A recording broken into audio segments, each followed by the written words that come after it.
I learned leadership from my dad, then I learned business from my mom. We are affected by three things, like what we say: the education, environment, and experiences. They say to be able to run a good business, you need three persons, right? You need the hipster, the hustler, the hacker. The first step to growing business, you just have to grow it on relationship first. If they trust the company, they trust the person, they will like the product.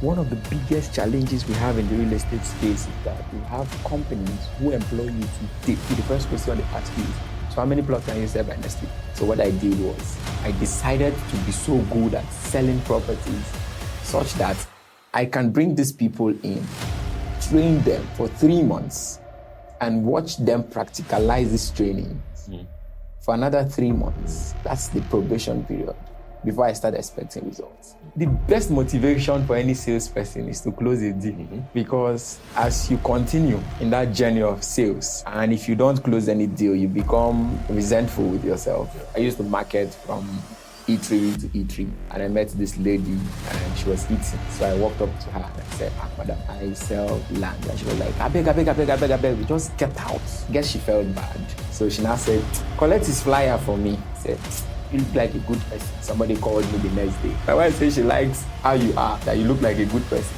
How much is that your land? Then we traded calls and then he made payments. That was the first step. Hello everybody, and once again, welcome to another episode of the Entrepreneurs Connect Show.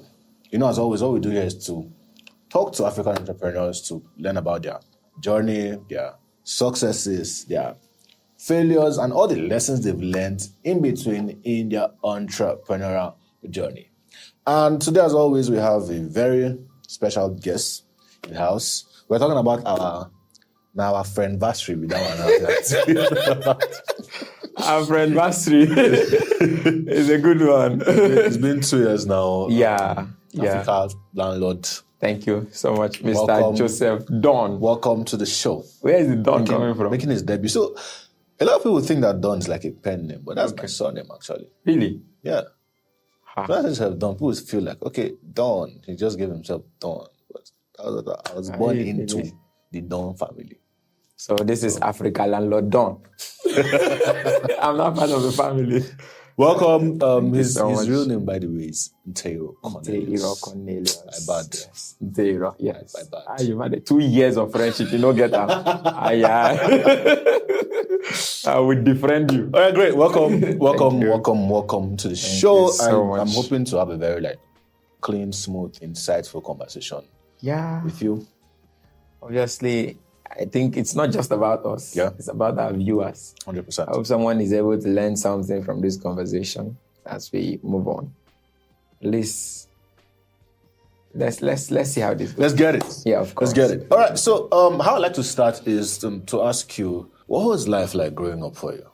Hey, my name is Nteiro Cornelius. Like you said, the son of a preaching father and a teaching mother. So that's like a similarity between both of us. Really? My parents are pastors as well. Is a lie. My father is the pastor of Assemblies of God Church in this estate. Imagine. My dad is a pastor, Assemblies of God Church. So we are Levites. All the Levites gather here. That's what they say. Okay. Until I found out it was a tribe in Israel. And I'm Nigerian. Don't go into specifics for now. Let's stay where we are. The deeper you go, the more confusing it is. So that's the kind of family I grew up from. And they instilled in me values. The value, the ability to think value, give value, and expect value from others. You know what it means to grow up in a family where everybody's looking up to the father or looking up to the mother in the society. So somewhere, somehow, you become a yardstick, a standard that other children look up to. Yeah. So expectations are high. The pressure is crazy, Yes. you know. And so it even forces you to start living your life in an abnormal way, trying to please others, despite what your own desires are. Yeah. So that's how my childhood was. So I was not allowed to try a lot of things. So, when you now get into school, it looks like freedom for you. So you want to try out things yourself. I know what it feels like. Yeah, that's what my childhood was like. Anyways, I learned leadership from my dad from childhood. You see how he manages the church, because it transfers from one church to another church. So you see how he manages people. Then I learned business from my mom. She was doing all sorts of businesses. Every station we get to, she must look at that particular place and think of a business, a need for those people, and make sure she does it. There were places we went to, and she was selling babies material, because we had a lot of pregnant women in the church. And then we got to some places, she would do buns and pop-off, because we were living close to a school, a secondary school. So we'll take it there to sell.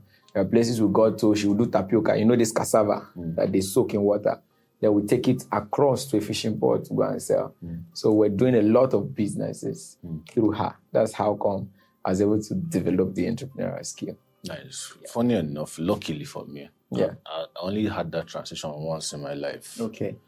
So my dad founded the church, and then he pastored for, I think, 13 years. Okay. There. And then they had to move us to where he is now. And he's been here for like 8 years. Wow. But I'm no more with him right now in his house. So anywhere they want transfer, I'll go. I'm not moving environments again. But that's beautiful. So would you say like you're a born entrepreneur, or based on your story, something you picked up along the way? I don't think anybody is born anything. I think we are affected by 3 things, like what we say: the education, environment, and experiences. So the experiences I've had living with my parents all through my life till I became of age so that I could move out after school. The education I went through all through my life, and the environment I found myself had helped reshape me into the person I am. So I would say, if we had not lived in those places, probably my mother would not have the quest to want to do business. Do you understand? So I think nobody's born anything. You learn, relearn, unlearn some characters, and then you reshape your mindset to absorb. They say he who wins the battle is not the one who understands the strategy from the beginning till the end, but the one who is ready to change strategies in the middle of the battle.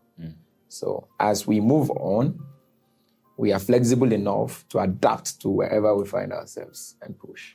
So in other words, you had to learn. I had to learn, entrepreneurship. of course. So walk me through your first approach. When you started your first business, when you started your first entrepreneurial journey, what was it like? My first business was the one my mother set up for me.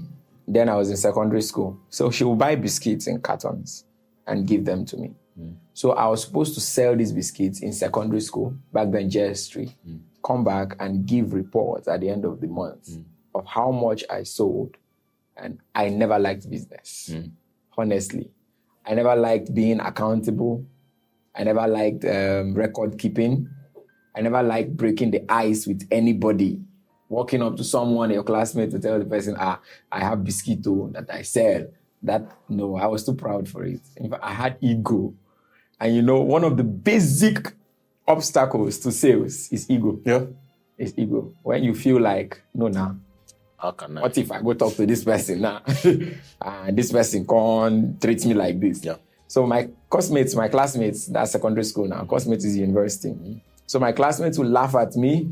They will say, everybody they come to school, carry food flask with food inside. You go tie biscuit for nylon, carry and put for your bag. Then when it's break period, you now open it and keep it on your desk. And my mom will make you do it, whether you like it or not. That was what it was like. So I started learning how to let go of my ego, let go of the person I think I am, of the expectations I have of life, and embrace life and be flexible to just adapt to it. That was it. That was what it was like, starting out as a business person. So I started learning how to keep records, good records. I started learning how to approach people and market my business. I started learning how to sell. I started learning how to negotiate with people. Because there are people who will come and buy the biscuit. As little as that business was, they'll buy the biscuits and negotiate, okay, I'm going to be buying 4 biscuits every week. And I'm going to pay you like this, or every Friday. So you negotiate and give them biscuits for free. And then on Friday, they pay you. That's how it was. Beautiful. So you did this business in secondary school. Yes. And this will shape how you approach business going forward. So you left secondary school. Do you do any other business? Of course, I've done so many businesses. So many businesses. So what was the next after this? So after secondary school, I moved to River State Polytechnic. And we have a lot in You know why I'm common. laughing? Why I'm laughing is because that was my school. Oh, really? Civil engineering. Okay. I did computer science, River State Polytechnic. Crazy. Yes. So I'll sell phone gadgets and phone what chargers, USB drives. I'll sell all of those things. Come buy your phone battery here. Yeah. Rush now. So I was selling all of those things. I was never a problem for me. In fact, because of how my mom trained us, my mom hated, to my mom, the best form of laziness is to beg someone for something. That's for her. Her own is, if I am here and other people can do these things to survive, why can't I do these things to survive? That's it for her. So the moment I find myself there has never been any school I found myself that I didn't do business. In River State Polytechnic, I was selling phone appliances, charger, USB cord, USB devices, different things I was selling on campus.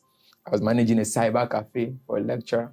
So I do printing, and then you come there and browse. I do assignments for students, research work for master's students, and all of that. That's what I was doing in school. That's nice. So where did the whole real estate thing start? Did you do another business before the real estate business? What made you interested in real estate? Okay, so from River State Polytechnic, I moved to Lagos. Okay. Because I think I was not enjoying the school. Okay. Yeah, because I was at ND2. Yeah. They were still teaching us how to boot a computer. And Kobo. Yes, and Cobol and Fortran and the rest. So I was fed up. I felt like, no, this is not what I wanted. I wanted to be seeing what I'm doing, but I was not seeing results. So I moved to Lagos, to NIIT, to do Cisco Certified Networking Associate and Microsoft Certified IT Professional. That was MCITP. So when I got there, I started running a cyber cafe too, like I used to. And then I would buy shoes, normal shoes. Yeah.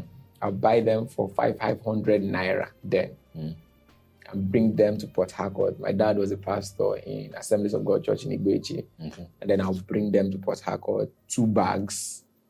Then I'll sample them in my mother's shop. And people will come and buy. And I sell them for 2,300, 2,500, 3,000. So by the time I'm done selling half of the bag, I've broken even. Yeah. And I'm making profit already. So I come back with lots of shoes and I go back with so much money. Then I decided I was going to go to Ghana to study. I went to Ghana. One of the businesses I did in Ghana was transport business, logistics. So I go to the bus station. I arrange with Sienna cars. So during vacations, they come to the campus to carry students from my campus direct to Lagos. So you pay and you don't have to leave your house to the bus station. They just come there early in the morning and you don't have to go and rush and all of that. Then they take the cars back to Nigeria.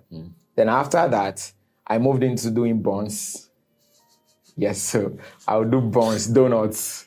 I'll do bonds. I'll seal them and I'll distribute them to secondary schools, to my university, Ghana Technology University. I distribute them to those places. Now, but then I had an issue. The issue was that where I was staying, the rent was due, and my dad had been moved from the big church where we were to a smaller church. So, and my school fees was $2,040. So it was not a problem for me to be able to pay my fees. So I couldn't continue school. I had to defer my 1 year. And then in the course of trying to do the bonds, to raise the cash so that I can pay my fees, my rent was now due. So my landlady, being a very nice woman, called me and said, your rent is due. Are you moving out? Charlie, your rent is due. Yes, Charlie.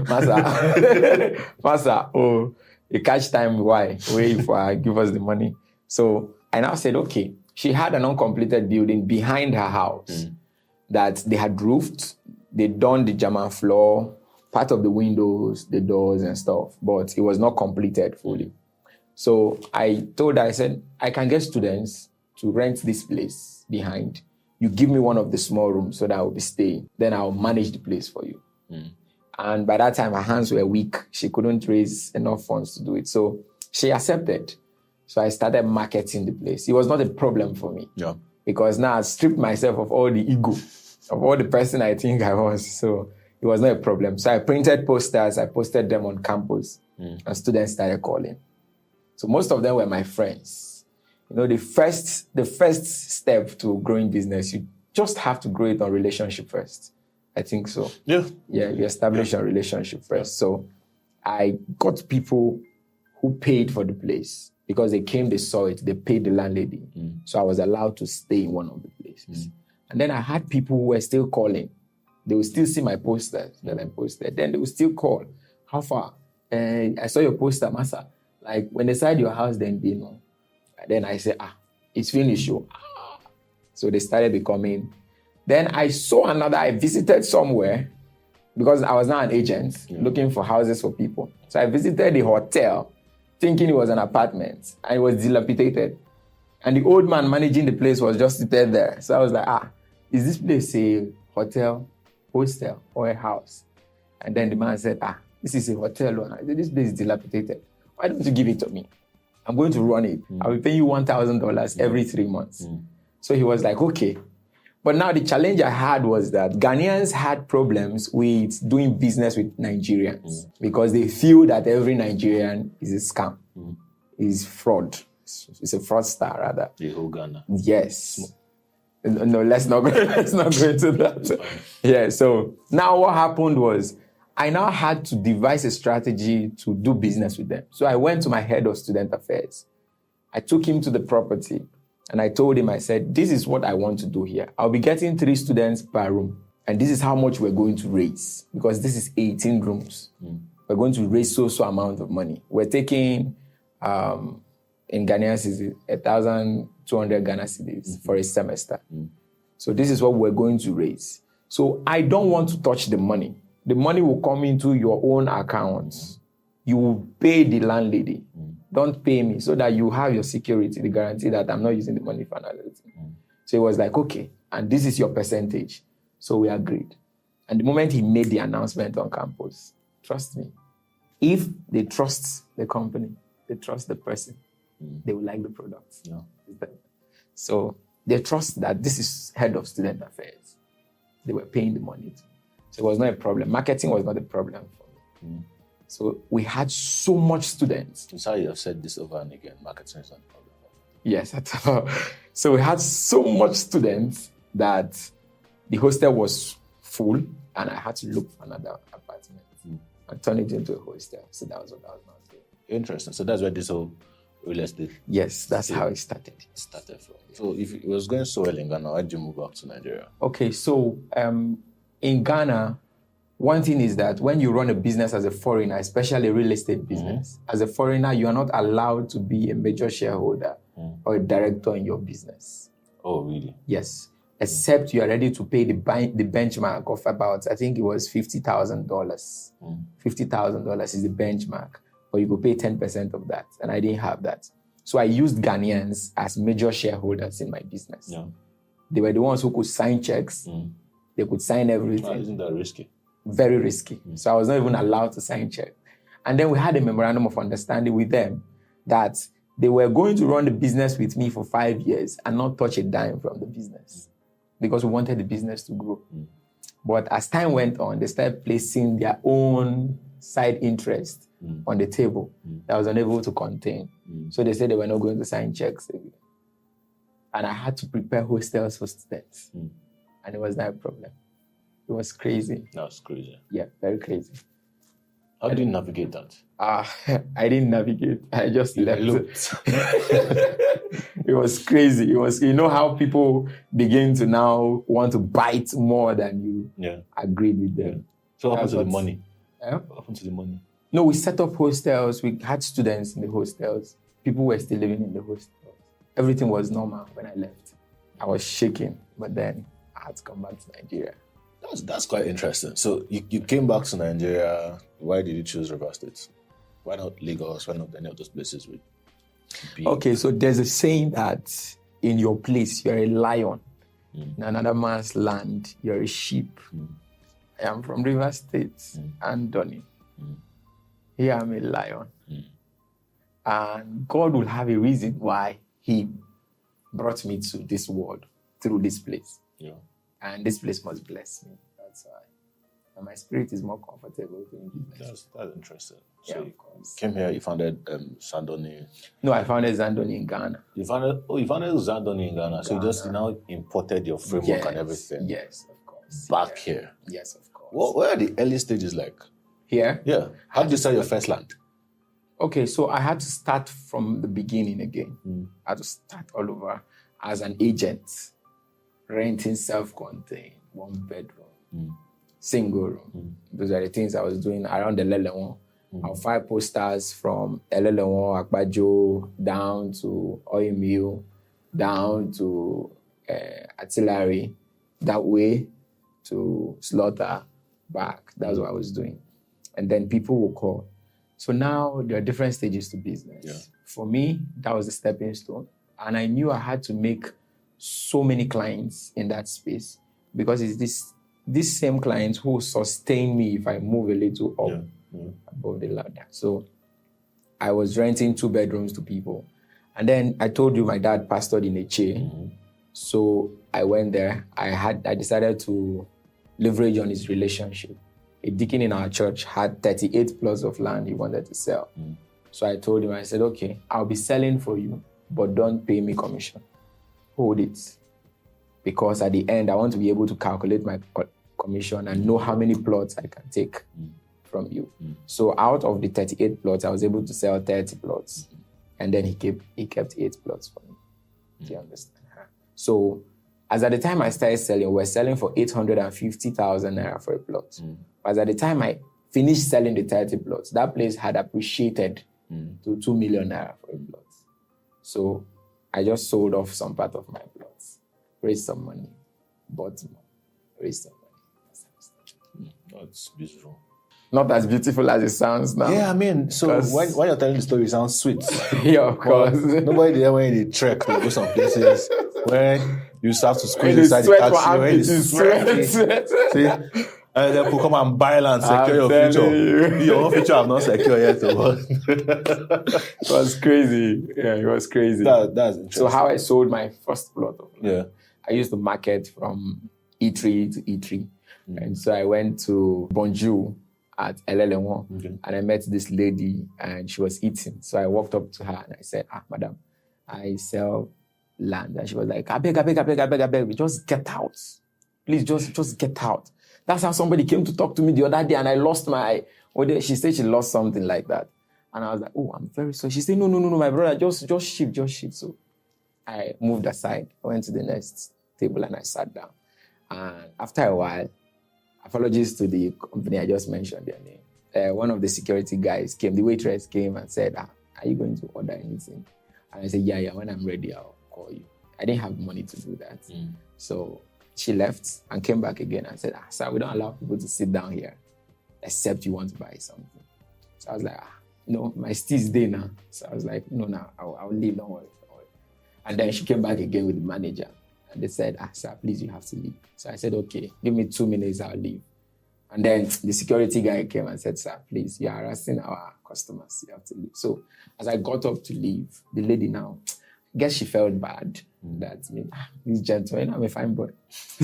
so she felt bad, like, this guy. So she now said, collect his flyer for me. So when they wanted to collect the flyer, I said, no, let me give it to her myself. So I walked up to her and I said, I'm very, very sorry for bumping into you like that. And I'm sorry about your experiences with people like me. And she said, you look like a good person. So she collected the flyer.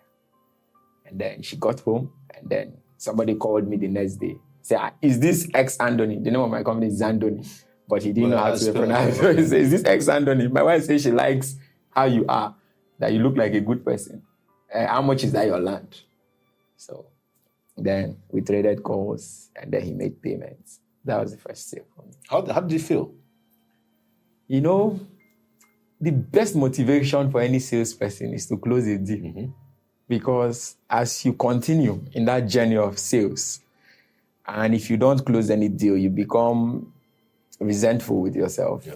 You begin to feel like, Am I really who I this, say I am?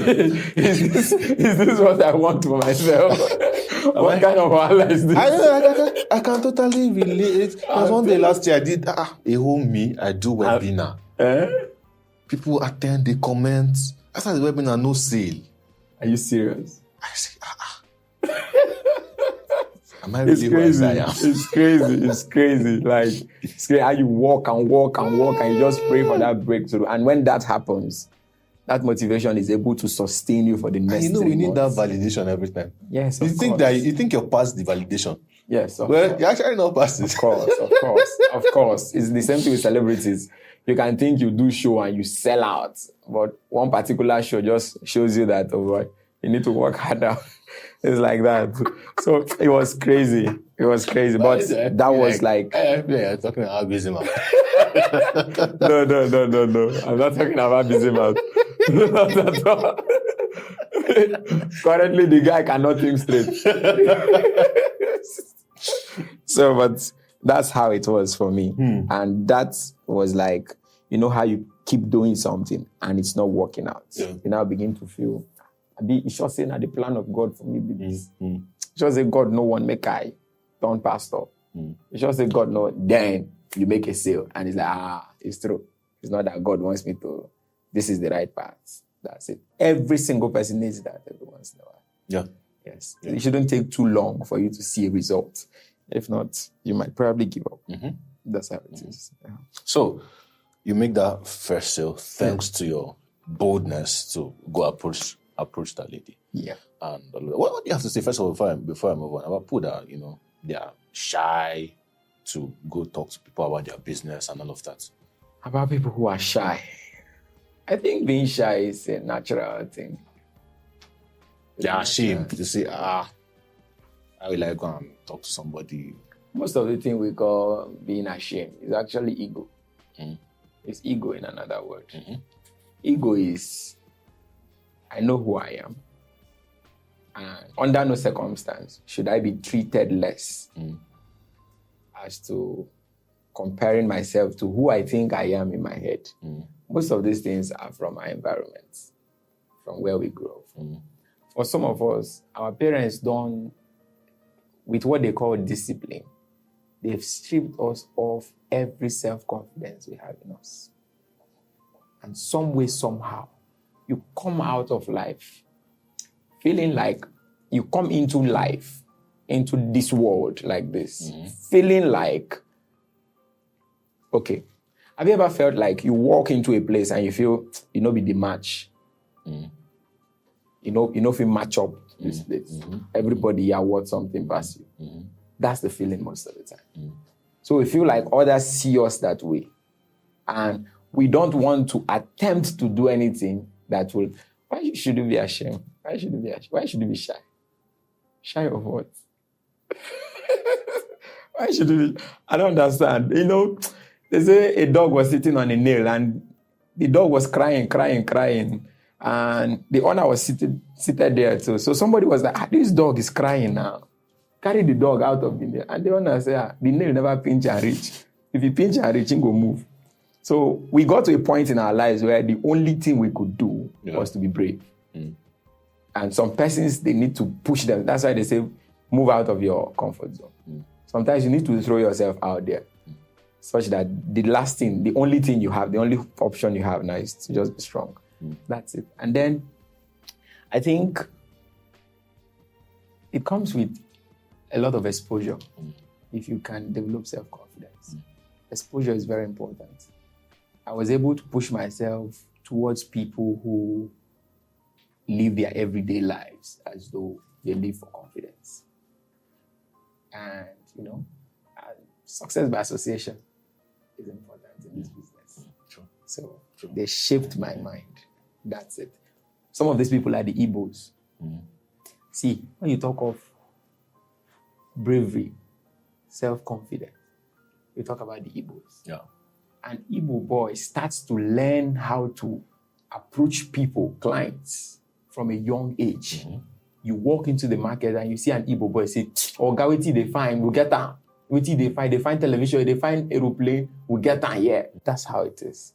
These people learn these things from, but most of us who grew up in the riverine area or these places, we are not allowed to attempt these things at young age. It's like you want to do something, but mom is always there, dad is always there. But for the Igbos, that young boy, he's sent from the village to an unknown land.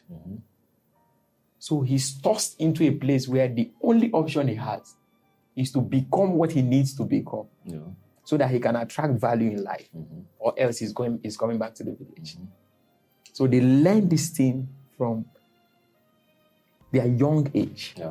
But some of us, we don't have the opportunity to learn. I feel bad for you guys. I understand. Like proud Igbo. No, I get it. I get it. Your pride is on steez. Great. So let's talk about business growth for a bit. So you get your first set of landed properties, you sell them off, you have this other 8 plots that you sell off some, and then start buying some more plots and all of that. What was the trajectory, right, of like from when you started selling those stuff to when you started building your team, to when you rented the physical office and all of that? What was it like? Okay, so I feel I made some mistakes in Ghana. And so when I came back to Nigeria, I became the building blocks for my business. One of the mistakes I made was that in Ghana, I would do everything myself. So they say bush fowl walk in twos, so that what this one cannot see, the other one can. That's why I came with somebody extra today. No, this bush fowl does not see. This particular bush fowl. I mean, they see for 2 of us. Especially when he has not eaten, he does not see. But now that he has eaten, they see, but they see shadow.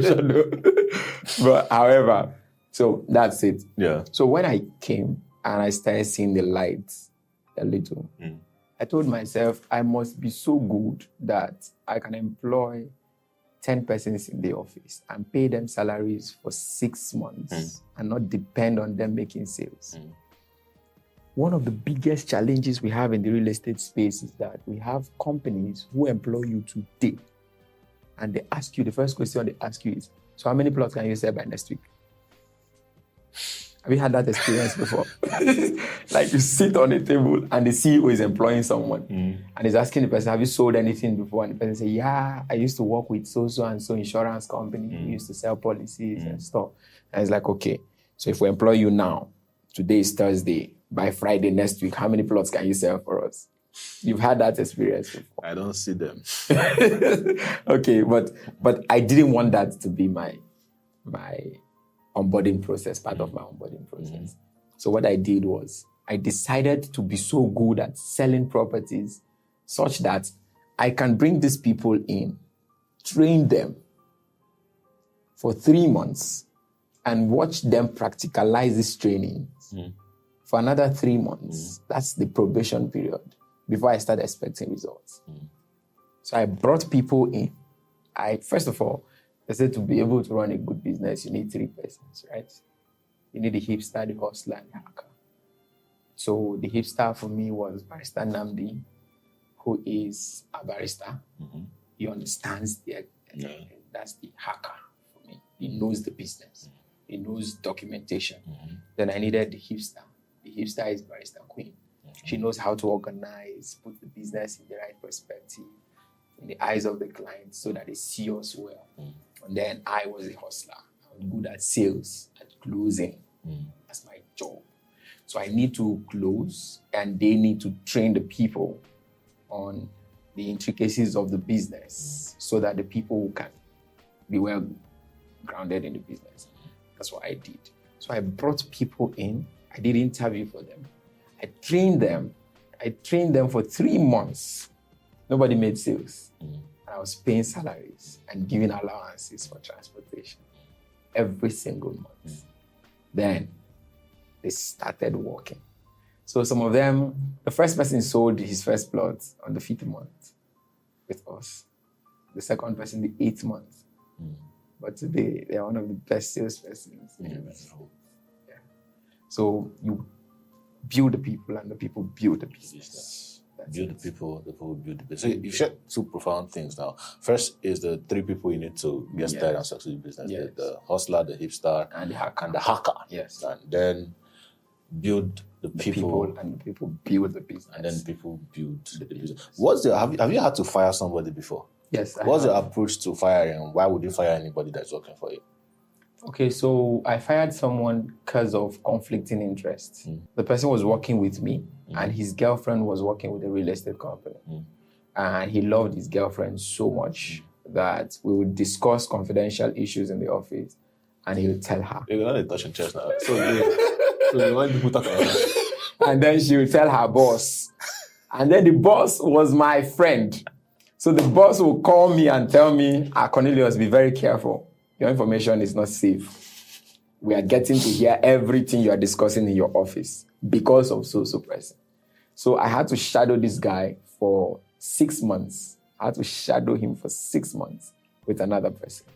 And I fired him in one of the most interesting ways you can ever fire someone.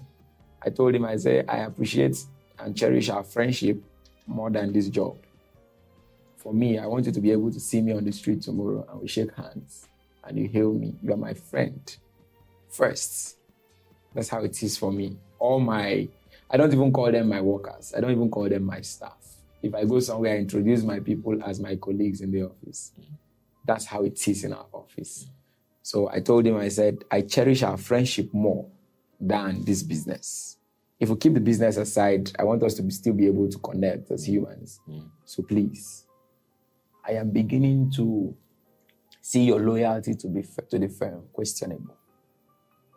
So I would not want this to continue. I cannot work with you again. Do you understand? And he got up, we hugged, shook hands, and it was like, you know what's the problem? We'll see in the future. I said, wow. And I had to explain to the rest of my staff why I took that measure. A lot of bosses fire people out of emotions, and they don't take the time to tell others why they fired you. It's like, you know what, just get out of my business. I don't want to see you again. And then every other person begins to feel like, okay, so the day you invest, now so you will tell me. So they need to know that this is what, and every business needs policies. So we have standard operating procedures, we have policies in our business. And the moment you go against the policy, it's not against me. I don't take offense. I'm not mad at you. We just say, this is what the policy says. And this is what it is. This is what you've done. These are the consequences. Exactly. We can't compromise our standards based on friendship and relationship. I don't do that. If we delve into this relationships thing a little further, another angle, they say that to be successful in business, most of the time, even in life, there are rooms where your certificates, qualifications, and all of that will not take you, but one good relationship can take you there. What is your attitude like when it comes to building relationships? Building relationships? It depends. So there are different types of networks. Every human being needs. Okay. So we have functional relationships, functional networks, operational networks. So operational networks are people who play important roles in helping your business grow. We have closed networks. Closed networks. These are maybe your family, people you take as family, close friends. They are not probably very interested in your business. Then we have strategic networks. Strategic networks are people who are not necessarily involved in your business for now, but you know that in the future you need them. So there are 3 types of networks every business person needs. I've mentioned it: the closed network, operational network, and strategic network. Good. So depending on which of these networks I want to place that person on, then it's going to determine... The approach will be different. Yes, how I'm going to approach that relationship. There are people that I have to call them at least twice every week. There are people that I have to wait till something happens before I call them. So it's like that. That's beautiful. The most successful people you've studied, people you've read their books, consumed their stuff, maybe paid for their stuff, as people you admire. What's one common trait you think they have? Very common. They are able to transmogrify their thoughts and feelings. For the sake of people, for the sake of people that are we still recording? That didn't go to school in Nigeria, Lagos, and Ghana. Okay. What does transmogrify mean? Okay. They are able to translate their thoughts and feelings and transfer it into the next person through words. That's communication. Most of the people I follow, in fact, they say war, they start with mouths, with words. They end with words. I go green, I no go green. I'm out first before you punch person. Oh yeah, sorry.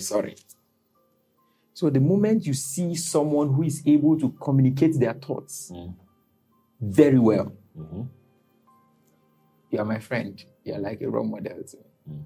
Yes, because that's it for me. Whether you are selling, whether you are inspiring people, whether you're motivating people, whether you're directing people, the words must be in your mouth. Yeah. It was so important that God knew that Moses had everything it would take him to bring the children of Israel out of Egypt. But then he had to send someone who could talk because Moses could not talk. You understand what I'm saying? All right. Beautiful. So, what is your approach to saving and investment? I mean, you do real estate, obviously, but what other ways do you invest and save your money? Because our people are always preaching to us, invest in the future, buy land. Don't wait to buy land. Buy land and wait. 5 minutes. I don't use my life saving buy land. It's always 5 minutes away from the national airport. I'm telling you, and you are gonna drive. I know, right? Okay, so they say the rat that wants to live for long and not die carelessly. You like say it's a plenty barrel. Yes, I grew up with my grandfather. I see. Yeah.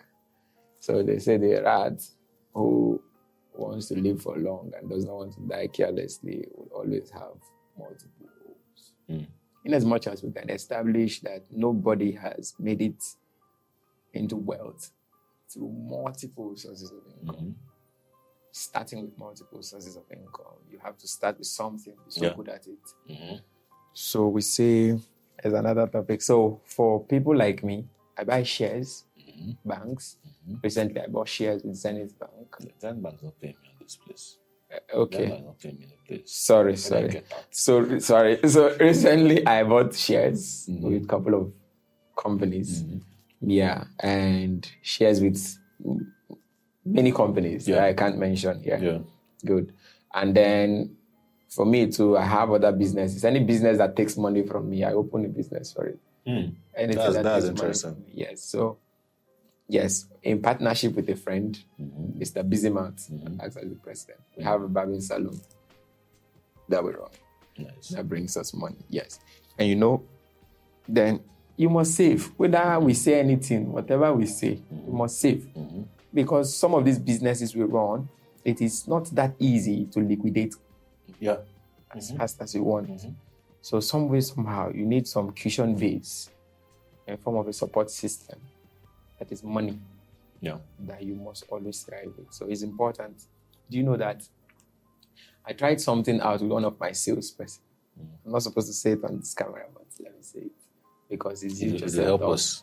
Yeah, so I tried something out with one of my salesperson. I was training the guy to sell. But the guy was having issues with selling.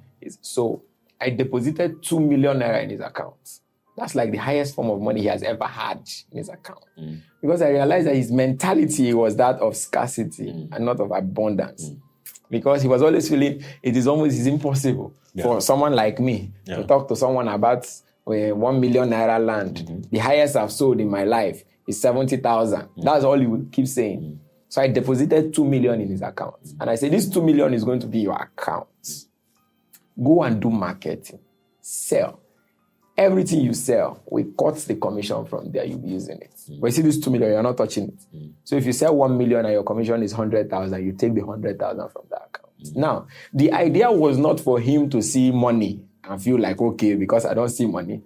The idea was that with that 2 million, it's not his own, but his confidence level had risen. Because you know how money could do your hand, not be your money. Yeah. But anywhere you sit, it's like, oh boy, there's 2 million in my account, guy. I don't know what you're talking about. So this guy changed overnight. And when we start talking to people, we walk into an environment and you see that he still is on point. Like the guy is himself. You understand? So that's what it's like. That's what it's like. It looks like me, my confidence level not too high. So more put smart in my account. More put like let's say me job. That's the psychology I use almost with those people. That's interesting. Book smart or street smart? Or a mixture of both of them? What do you think helped you, get to where you are right now? Street. Street, full-time street. Lai Wasabi said something. He said, when you go to school... great philosopher. Yes. He said, when you go to school, in school, they teach you that your skull is designed to protect your brain. But when you get to the streets, you realize that you use your brain to protect your skull. What do we? Yes. You do anyhow, you see anyhow. You get how you go do, your brain go bust. So that's the thing. So I feel like that is why you realize that most of us who actually grew up in the village, I grew up in the village, who grew up in the village, we appear to be more brave and filled with wisdom. I'm not talking about intelligence. Yeah. I'm talking about wisdom. Native sense. More than most of these. Come on, go and pressure my better to me. We are more than others because they teach you life. Yeah. They say,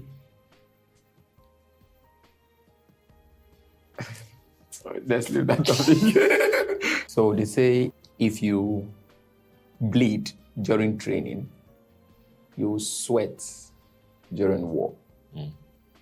Our parents in the village, our people in the village, they trained us to embrace the difficult side of life. You are sleeping in the morning as you sleep the night. And then in the morning around 4 a.m., your grandmother comes and wakes you up. They say the tide, tide now, water, the tide is going down. So the boats go ground before it's time for us to go for fishing. So you wake up by 4 a.m. and walk from your house to the water side to go and push the boat to the sea so that it doesn't ground. Yeah. That's how we grew up. You go for fishing at 2 a.m. in the night. So they tell you by 9, go and sleep. By 12, we're going for fishing. No matter how small you are. So our grandparents take you to the river. As little as you are, they throw you into the river. And you swallow water. And they ask you, do you want to die? You say, no. Do you want to die? Oh yeah, come on. Fling your hand, fling, and hold the boat. So some way, somehow, our mind is built to sustain, to survive in the midst of difficulty. That is why it is difficult for you to hear that a village boy is depressed. Hear that depression. Say, I have mental... I've been through the worst, bro. Mental what? Mental what? When I used to go and sell gari with my grandmother, and when we paddle, as we are paddling, rain is falling, thunder is striking, they cover only the gari and leave you. And then when you come down, you are shaking, you are shivering. And then my grandmother will say, oh yeah, squeeze your thigh and peace. If you peace, the warmness of that thing will enter your thigh, and then you'll be okay. I don't know how you come out of that and tell someone that somebody did not pick my car. So as I'm talking to you, I'm depressed. No. It doesn't happen. So we're street smart. And then the best thing that ever happened to us was that we now came out and mingled with people who are book smart and started learning how to be book smart. So that's it. Great The fusion, worst yeah. thing that can happen to anybody is to be book smart. Without being street smart. Word. I'm telling you, it's dangerous. All right. So now, how I like to wrap up this pod is to always ask this question. Because people watch this pod and they'll be like, Joseph Don, Mr. Cornelius, they are two people that have everything figured out right now in their lives. I want to be like them. But we are human beings. Of course. It means that at every point in time, there are things we are trying to figure out. We don't have everything all figured out. So I'm going to ask you this question. What are you trying to figure out right now that you can share with us? What I will do tomorrow. What I will do tomorrow. The future is uncertain. And the crazy thing about being an entrepreneur is that you hope for the best, but expect the worst. So we never can say tomorrow is going to be. Tomorrow is going to be. You can sleep this night and hear something else happens tomorrow. So every single day we live our lives as though we're expecting the worst to happen tomorrow. We are still is an indefinite fight. Yeah. But you keep fighting it till your dying day. And to be able to get acquainted with living that kind of lifestyle that has to deal with so many uncertainties. Yeah. It's something you can never attain. We just walk towards trying to attain that. It's like, let me relax more, knowing that now it can never be. We are filled with anxiety every day. Trust me. And we don't even call it anxiety anymore. We now say it's a lifestyle. It's the life of a businessman. you don't know if salary will come out for you to be able to pay by the end of this month. You don't know if they increase the tariff, if you'll be able to meet up. You don't know if so-so client is going to bail out on you. You don't know anything. So that's living in that discomfort every day. And you now become used to it. It's not a good place to be. The wise ones choose not to be entrepreneurs. The crazy ones. Oh well. Do we have a choice? Cheers to being crazy. That's the Oh yeah, thank you very much. Thank you. Thank you so much for coming on the pod. We really appreciate you. Yes, you need to tell them that I actually invited myself to this podcast. So you actually bullied me. Yes. I told you if you don't invite me before the end of this month, the battle line has been drawn. It's on Facebook. So thank you for inviting me. And I hope if you don't invite me again by next year, 2 battle lines. We'll definitely do this again. Yeah, sure. Definitely do this again. So 2 things. I want you to talk about your 1,000 plots challenge that you're doing right now. Okay. That's it. And then I want to invite Bizima to talk about his show as well. Okay. Yeah. That's great. So first of all, I'm attempting to sell 1,000 plots of land in 100 days. Yes. So through a vehicle called Pitch Quests. Yes. And the sponsor is Empire, Africa's largest real estate investors network. So what we do is that we have large expanse of land. A single company cannot buy all of them. Yeah. So we bring people on the network and then they buy it. It is called fractional land retailing. They buy it with the bulk price, and then we sell them at retail prices. And then we make good return on investment. That's what we do. We've been able to develop an app for that. Beautiful. Yes, that is running. So people can actually just buy these plots wherever they are. How can they do it? You just go to www.empire.app. Okay. And spell it. Empire, H-E-I-R. H-E-I? H-E-I-R. Yeah. M-P-I-R-E. Okay. H-E-I-R-M-P-I-R-E. Empire.app. App. Yes. Okay. So the app will be launched by the 3rd week of November. Oh, beautiful. Yes. But for now, we're using the web app. So you just go there, you click on Get Started, and then you select the property you want to invest into and do your investment. Beautiful. That's it. So No wahala. So far, so good. It's been like 2 weeks. This is day 16. We've been able to do approximately 180 something plots. That's massive. And we hope to do 1,000 plots. I'm the rain for my area. All right, great. Let me call Busy Mouth. Yes. Leave my set. All right. So Busy Come Mouth. and talk about your show. Yeah. Tell them to buy ticket. I know that you have not really When I set knew ticket better like to buy, that. no be new life stuff. Pride. Thank you so much. It's really nice. Thank you for coming. It's nice. Mr. Busy Mouth. Okay now, where now? Welcome on set. Yeah. Quickly, this is not an interview. Am I looking okay? But you have a show that is coming up Yes. on the 15th of November. It's interesting that people have to see you like this now without the Jagaban cap and all of that. You're on break. Anytime I'm not putting on that Jagaban thing, the real Jagaban is telling on me. Yeah, I feel what you feel too. You feel it? Okay, I didn't know you feel it too. All right, so tell us about your show. Okay, actually the show is a comedy show. Okay. A very nice comedy show. A lot of persons who have been to my show before would understand when I mean comedy. Yeah. You actually laugh. Yes. And this time around, we are looking out for making it look more better than, we attending other people's events. We learn from their events. We learn from the ones we join to organize and some little strategies, how it should be done and how it should go. Yeah. So this one is going to be, I won't say 100% professional, but it's going to be worth your ticket money. You will enjoy it from the beginning.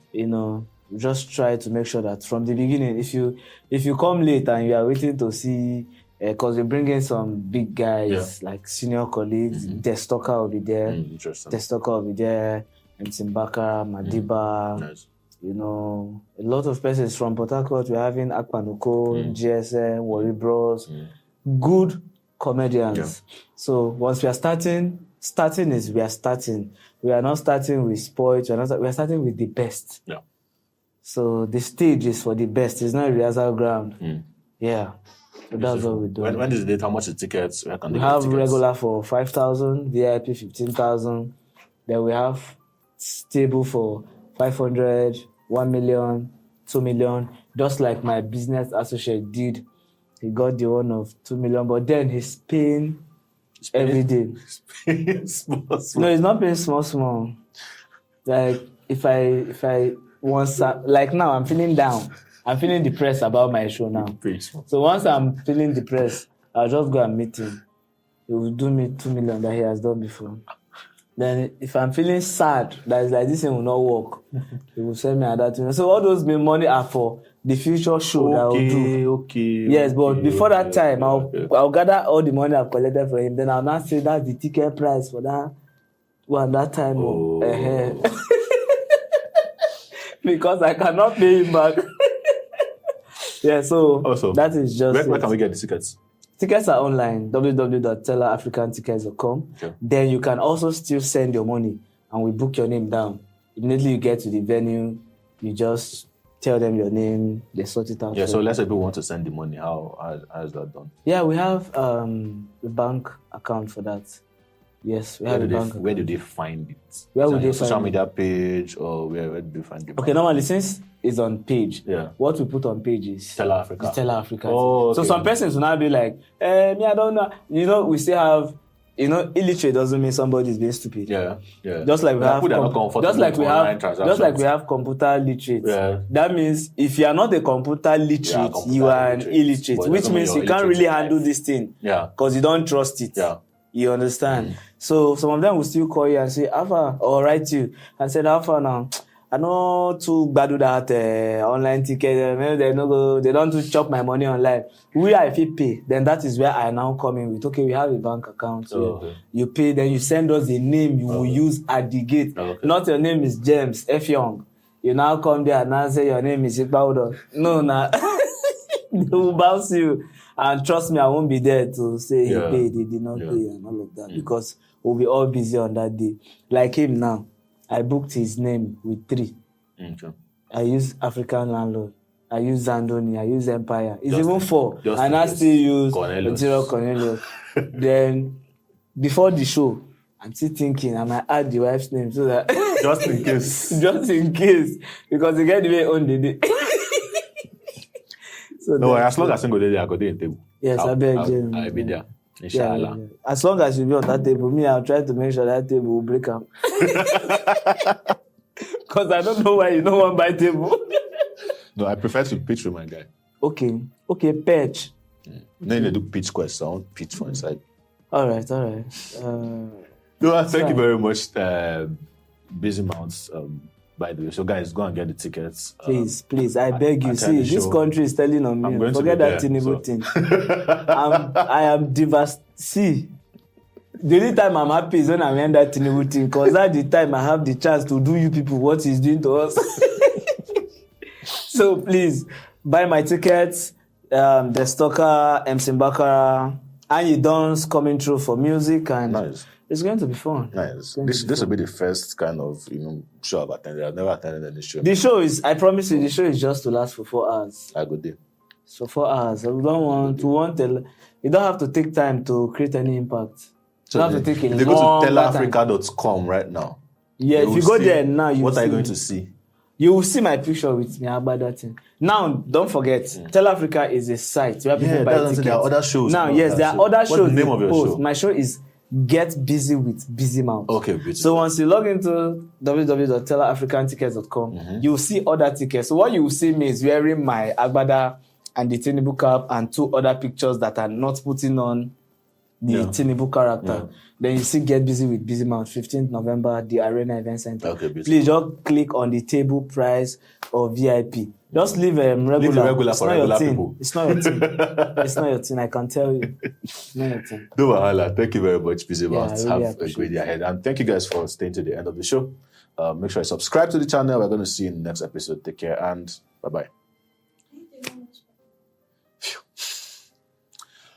Thank you very much, everybody, for watching the pod for today. I hope to see you in the next episode, of course, next week. Make sure you like this video. Make sure you subscribe. Make sure you tell other people to come here and watch the Entrepreneurs Connect show. Tell them to subscribe to my channel. I don't believe comment. Please, my channel. Tell on them to Facebook subscribe to is this Busy Mouth. channel. Okay, your channel. Who's talking about your channel? All right. Subscribe to this channel. Don't forget to subscribe to the Entrepreneurs Connect show with Joseph Don. You don't know my name, Joseph Don. Ken? I want me to tell them your name now. Will I tell them your name for you? Okay. Now let's do it again. Don't forget to subscribe to this channel, the Entrepreneur Connect show with Joseph Don. and Busy Mouth. Thank you.